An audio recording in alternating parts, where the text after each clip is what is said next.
প্রিয় শিক্ষার্থীরা, অনলাইন ক্লাসে তোমাদেরকে জানাই সুস্বাগতম। প্রিয় শিক্ষার্থীরা, তোমরা কেমন আছো? আশা করি ভালোই আছো। সামাজিক দূরত্ব মেনে বাড়িতে অবস্থান করছো। করোনাকালীন সময়ে সারা বিশ্ব যখন থমকে গেছে, তখন লেখাপড়াও প্রায় তার গতি হারিয়ে গেছে। তো এই লেখাপড়ার গতি আনানোর জন্য বাংলাদেশ গণপ্রজাতন্ত্রী সরকারের শিক্ষা মন্ত্রণালয়ের নির্দেশে অনলাইন ক্লাসের আয়োজন করা হয়েছে এবং তারই ধারাবাহিকতায় আজ আমি অনলাইন ক্লাসে উপস্থিত আছি। আমি সুদীপ্ত ঢালি, সহকারী শিক্ষক, বাংলা আলিয়া বিহারী মাধ্যমিক বিদ্যালয়, বৈঠাঘাটা, খুলনা। আজ আমি তোমাদের যে বিষয়টা নিয়ে আলোচনা করবো সেটা হলো নবম এবং দশম শ্রেণীর বাংলা প্রথম পত্রের গদ্য অংশ থেকে পাঠ বের করবো। তো আমরা পাঠ ঘোষণার আগে আমরা একটু ছোট কিছু কথা শুনবো। যেমন, প্রাচীনকাল থেকে আমাদের দেশের চিকিৎসা ব্যবস্থা এত উন্নত না হলেও আমরা বিভিন্ন গাছগাছালি এবং ঔষধি গাছের সমন্বয়ে আমাদের রোগ প্রতিরোধগুলো করতো এবং আমাদের চিকিৎসা সেবা হইতো। তেমনই একটি গাছের নাম আমাদের বাংলা বইতে আছে এবং সেই বিষয়টা নিয়ে আমরা আলোচনা করব। তার আগে তোমরা একটু তোমাদের সামনে বাংলা প্রথম পত্র বইটা এবং খাতা কলম নিয়ে একটু রেডি হয়ে যাও। তো আমরা যে গল্পটা পড়াতে যাচ্ছি সেই গল্পটির নাম হলো নিম গাছ, লিখেছেন হলো বনফুল। তো বনফুলের একটু নামটা একটু নতুন মনে হচ্ছে। বনফুল কিন্তু কোনো ফুল টুল নয়, একজন লেখকের নাম। লেখকের বনফুল নামটি হলো সাহিত্যিক নাম এবং তার ছদ্মনাম। তো আমরা প্রত্যেকটি পাঠ অনুশীলনের পূর্বে আমরা প্রত্যেকটি পাঠের একটা শিখন ফল থাকে, আমরা একটু সেই শিখন ফলটা নিয়ে আলোচনা করব। তো আমরা এই পাঠটা করলে কি কি জানতে পারবো সেটা একটু আমরা একটু দেখে আসি। আমি একটু মন দিয়ে শুনবো। আমাদের এখানে শিখন ফলটি পাবো আমরা লেখা বনফুলের প্রকৃত নাম সম্পর্কে আমরা জানতে পারবো এবং তার যে সাহিত্য কর্মগুলো আছে সে সম্পর্কে আমরা ধারণা লাভ করতে পারবো। আর নিম গাছের যে ঔষধি গুণগুলো আছে, যে নিম গাছ আমরা কি কি কাজে ব্যবহার করি সে বিষয়ে আমরা জানতে পারবো। নিম গাছের ঔষধি গুণ এটা আমরা জানতে পারবো এবং প্রাত্যহিক জীবনে আমরা নিম গাছটা কি কি কাজে ব্যবহার করি সে সম্পর্কে আমরা ধারণা লাভ করতে পারবো। আর আরেকটা গুরুত্বপূর্ণ এখানে একটা বিষয় আমরা জানতে পারবো যে নিম গাছের মতো আমাদের সমাজেও কিছু ভালো মানুষ আছে যারা সারা জীবন মানুষের উপকার করে, সেরকম কিছু মানুষের আমরা সম্পর্কে জানতে পারবো। যেমন দেখো, এখানে একটু লাস্ট পর্বে একটু মন দিয়ে শোনো, কারণ এর ভিতরে আমাদের সম্পূর্ণ গল্পটা নিহিত আছে। আমরা একটু দেখি। নিম গাছ অতি কল্যাণময়ী মানুষগুলোর প্রতি যে আমরা অবমূল্যায়ন করি তার স্বরূপ সম্পর্কে আমরা জানতে পারবো। তো শিক্ষার্থীরা, এবার আমরা একটু লেখক পরিচিতি আমরা একটু জেনে আসি। আচ্ছা, লেখক পরিচিতি আমরা একটু মন দিয়ে দেখবো। যে আমরা একটু ওখানে বলেই আসছিলাম শিখন ফলের যে আমরা বনফুলের যে প্রকৃত নাম সে সম্পর্কে জানতে পারবো। তো বনফুলের প্রকৃত নামটা কি? বলাই চাঁদ মুখোপাধ্যায়। জন্ম হলো 1899 সালের 19 জুলাই এবং তার জন্মস্থান হলো বিহারের পুরুলিয়ার অন্তর্গত মনিহাল গ্রামে। তার পিতার নাম হলো সত্যনারায়ণ মুখোপাধ্যায়। তার পেশা জীবন শুরু হয় মেডিকেল অফিসার হিসেবে। সে শুরু করেন তার পেশা, তিনি এমবিএ পাস করার পরে তিনি মেডিকেল অফিসার হিসেবে যোগদান করেন। তারপরে তিনি আস্তে আস্তে সাহিত্য অঙ্গনে প্রবেশ করেন। তার সাহিত্যিক পরিচয় হলো একটু জানিয়ে আসি। 1918 সালের শনিবারের চিঠিতে তিনি ব্যঙ্গ কবিতা এবং প্যারোডি লিখে সাহিত্য অঙ্গনে প্রবেশ করেন। এছাড়াও তিনি প্রবাসী পত্রিকায় আটপাতা ছোট ছোট কিছু গল্প লিখতেন। আর এই যে বনফুলের একটা বৈশিষ্ট্য আছে, তা আমরা একটু মন দিয়ে শুনো। যে তার লেখার একটা আলাদা দক্ষতা আছে। দক্ষতা হলো সংক্ষিপ্ত অভাবের মধ্যে সে বিপুল বক্তব্য উপস্থাপনের একটা আলাদা একটা দক্ষতা আছে। সেটা অর্থাৎ এই কথাটা হলো যে গল্প ক্ষুদ্র হবে কিন্তু তার তাৎপর্য হবে অনেক বড়, এরকম একটা বৈশিষ্ট্য তার আছে। এরপর তার কিছু কিছু গল্প গ্রন্থ বা তার যে সাহিত্যকর্ম সেগুলো একটু আমরা একটু দেখি। সেখানে আছে বনফুলের গল্প।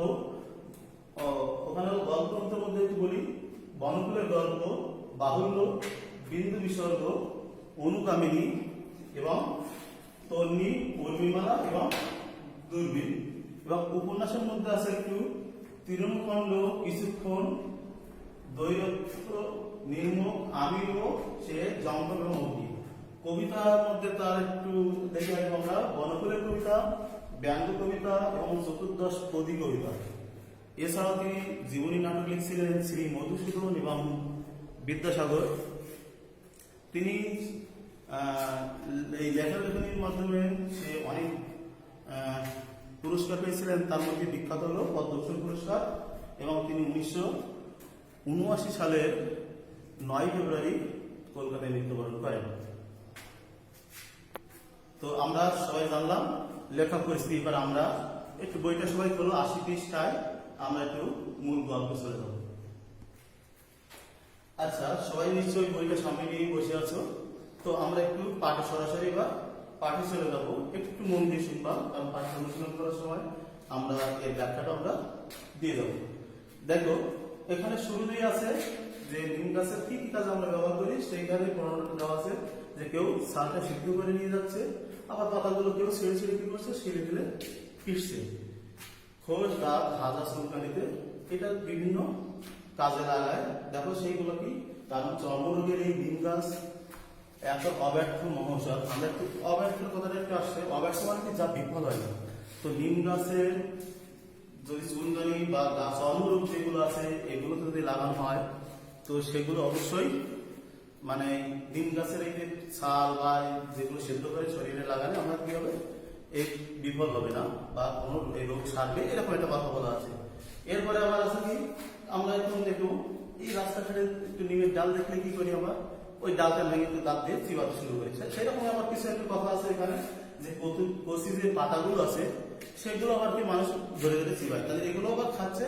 আবার কেউ কি করছে, ডালটা ভেঙে দাঁত দিয়ে চিবাচ্ছে, কিংবা ভেজে খাচ্ছে কি বেগুন সহযোগে। এবার দেখো দাঁতগুলো কি হয়, ভালো থাকে। এবার বলছে এই যে গাছের যে এত গুণ, এই গুণগুলো নিয়েই এখানে আবার এই যে ঔষধ তৈরি করেন কবিরাজরা, বা এই নিম গাছের বিভিন্ন বিষয় নিয়ে মানে বিভিন্ন রোগের জন্য ঔষধ তৈরি করেন, সেই রকম ব্যক্তি হলেন কবিরাজরা। দেখো এখানে লেখা আছে কবিরাজরা এই নিম গাছের মানে বিষয়ে প্রশংসায় পঞ্চমুখ হয়। কিভাবে, যে এতগুলো চিকিৎসা ব্যবস্থা বা কাজে লাগানো হয়, এই জন্য কি করে এই নিম গাছটা প্রশংসা করে। যে মানে প্রশংসা এইভাবে করছে যে যে না বললেই নয়, যে এর গুণগুলো এর কি কি কাজে লাগে এগুলো না বললে তাদের মানে চিকিৎসা ব্যবস্থাটা ভালো হয়, এরকম একটা বলা আছে। এরপরে আছে দেখো কিছু কথাটা আছে আমার একটু বলে, বাড়ির পাশে গোজালে বৃদ্ধরা খুশি হন। বাড়ির পাশে গোজালে এরকম একটা বিষয় আছে যে বাড়ির নিম গাছ হাওয়া ভালো, তারপরে এর হাওয়া মানে বিভিন্ন মানে কাজে লাগে। এরপরে আছে হলো এই হাওয়াতে চর্মরক্ষণ যেগুলো আছে সেগুলো আস্তে আস্তে কি হয়ে যায়, মানে সেরে যায়, এরকম ভাবে ব্যবহার করা হয় নিম গাছটাকে। এরপরে দেখো বলা আছে, কিন্তু একটা কথা আছে যে এর এত গুণ আমরা কাজে ব্যবহার করি, কিন্তু এর কাজটাকে আমরা তাকে সেবা যত্ন করি না, আর এর থেকে আমরা যত্ন করি না। আবর্জনার মধ্যে সে দাঁড়িয়ে থাকে, সবসময় আবর্জনার মধ্যেই থাকে। কারণ আমরা অন্যান্য গাছে যেমন আমরা সেবা যত্ন করি, পানি ধানি দিই বা জল ফল দিই, এগুলো দিই, কিন্তু আমরা এই নিম গাছের প্রতি অত আমরা সহানুভূতি দিই। এরপরে দেখো একদিন কবিরাজরা কি করে, এর গুণগুলো নেয়, কিন্তু হঠাৎ করে আবার একদিন আবার কবিরাজের পরিবারটা একজন নতুন লোক দেখা গেল। বলছে কি হঠাৎ একদিন নতুন ধরনের লোক এলো, কিন্তু সে কি করলো, ছালগুলোও ছিঁড়লে না, আবার কেউ পাতাও ছিঁড়লে না, ডালও ভাঙলে না, শুধু মুগ্ধ দৃষ্টিতে চেয়ে রইল, বলে উঠলো, বাহ কি সুন্দর পাতাগুলো, যেন কি রূপ তার, থোকা থোকা ফুলেরই বা কি বাহার, একসাথে নক্ষত্র নেমে এসেছে যেন নীল আকাশ থেকে সবুজ সাগরে। বলছে এই কথাটার আমরা একটু ব্যাখ্যা করবো, যে নিম গাছের পাতা তো গাঢ় সবুজ, এবং নিমের ফুলগুলো ছোট্ট ছোট সাদা সাদা ফুল, মনে হয় যেন আকাশে যেমন তারা রাজি রাত্রে বেলায় চকচক করে, তেমনি এই সবুজের সাগরে মানে নিম গাছের উপরে এই ছোট ছোট যে ফুলগুলো মনে হয় যেন সবুজ সাগরের উপরে তারা বা নক্ষত্রগুলো জ্বলজ্বল করছে। এরপরে খানিকক্ষণ তিনি চেয়ে থাকলেন এবং কি চলে গেলেন। তিনি কবিরাজ নয় কবি। আচ্ছা, আমরা এই কবিরাজ নয় কবির ব্যাখ্যাটা আমরা একটু করে দেবো। দেখো, কবিরাজ নয় কবি, এই কবিরাজ নয় কবির একটু ব্যাখ্যাটা আমরা করি। কবিরাজরা শুধুমাত্র তাদের গুণগুলো তাদেরকে ব্যবহার করে তার প্রতি কোনো ভালোবাসা বা সমমন্বিত নেই। কিন্তু কবি কি করলেন দেখো এখানে, কবি কিন্তু সে ডালও ভাঙেনি, পাতা ছেড়েনি, ছালও ছাড়ায়নি, কি করছে সে মুগ্ধ দৃষ্টিতে তাকায় ঠিকই সে আবার তার চলে গেছে। কারণ কি সে শুধুমাত্র তার গুণের সাথে তার যে সৌন্দর্য সেই সৌন্দর্যের প্রশংসাও সে করে গেছে, তাই তো। এরপরে আমরা একটু মানে মূলত আমরা একটু প্রথমে বলে আসছিলাম একটা কথা, যে আমরা মূলত এই একটুকে নিম গাছের আড়ালে আমরা একটা সমাজের নারীদের যে অবস্থান বা নারীদের যে দুর্দশার বর্ণনা আমরা একটু দিয়ে দেবো। দেখো এই পরের লাইনগুলো একটু আমরা একটু মন দিয়ে শুনবো। দেখো নিম গাছটা ইচ্ছা করতে, পরের লাইন দেখি আমরা, নিম গাছটা ইচ্ছে করলো যে লোকদের সঙ্গে চলে যায় কিন্তু পারলে না। পারলে না এই জন্য, কেন পারলে না? পারলে না এই জন্য যে সে তার শিকড় মাটির অনেক গভীরে চলে গেছে। দেখো আমরা একটা লাইন লিখছি, মাটির ভিতরে শিকড় অনেক দূরে চলে গেছে। কারণ নিম গাছ চলতে পারে না, এই আর নিমের যদি শিকড় দিয়ে সেখানে দাঁড়িয়ে আছে, শিকড়টা অনেক দূরে চলে গেছে। তো এই লাইনে একটু আমরা একটু ভিতরে আমরা একটু প্রশ্নটার ভিতরে একটু পরে ব্যাখ্যা দিয়ে যাব।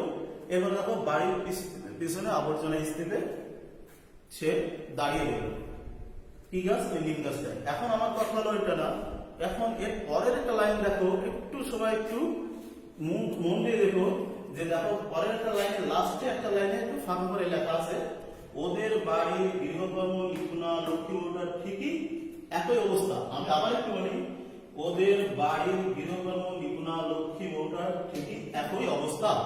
এখন আমি আগেই বলছিলাম যে বনফুলের একটা আলাদা বৈশিষ্ট্য আছে, যে সংক্ষিপ্ত অবয়বের মাধ্যমে সে বিপুল বক্তব্য উপস্থাপনের একটা দক্ষতা আছে। এই দক্ষতাটা একটু আমরা দেখো এই লাইনের মধ্যে নিহিত আছে। আর এটা হলো ম্যাজিক বাক্য, আমরা দেখে নেব এটা হলো ম্যাজিক বাক্য। এই গল্পটা এক লাইনের ভিতরে এই গল্পটা আসল জিসটা লুকিয়ে আছে। কারণ আমরা এত সময় নিম গাছের বর্ণনা দেখলাম, কিন্তু দেখো এই শেষ লাইনে আমরা কি করলাম, ঠিকই আমাদের একটা অন্য একটা বক্তব্য উপস্থাপন করে গেছে। যে আমরা এখানে এই লাইনটার মানে বোঝাতে চাচ্ছে এটা, যে আমরা নিম গাছের যে গুণগুলো আছে, যে সব কাজ আমরা তাকে ব্যবহার করি, ঠিক আমাদের বাড়িটা যে নারী বা মা বা স্ত্রী যাই বলো না কেন, তারা কি করে সারাদিন কঠোর পরিশ্রম করে, কিন্তু কি করে কিন্তু আমরা তার কোনো খোঁজ খবর রাখি না। সে তার মতো করে সে খাইলো কি না খাইলো আমরা এগুলো কোনো খোঁজ খবর রাখি না। ঠিকই সে ওই সারাদিন পরিশ্রম করে আমাদের সেবা যত্ন করছে, আমাদের সবকিছু কি মানে খোঁজ খবর রাখছে, কিন্তু ঠিক আমরা তার নিম গাছের যেমন আমরা খোঁজ খবর রাখি না, তেমনি এই গৃহকর্ম নিপুণা বউটারও আমরা কোনো খোঁজ খবর রাখি না। শুধুমাত্র তার কাছ থেকে আমরা মানে তার সুফলটা আমরা পেতে থাকি, কিন্তু আমরা তার কোনো যত্ন করি না, সেবা করি না। আর তো এই হলো আমাদের ছিল গল্পটা। তো প্রিয় শিক্ষার্থী, আমি এখানে আপাতত ক্লাসটা শেষ করছি। দেখা হবে পরে কোনো একদিন। তোমরা একটু বাসায় মন দিয়ে পাঠটা অনুশীলন করবে এবং দেখবে। আর যদি কোনো রকম প্রশ্ন থেকে থাকে তাহলে অবশ্যই আমার কমেন্ট বক্সে লিখবে।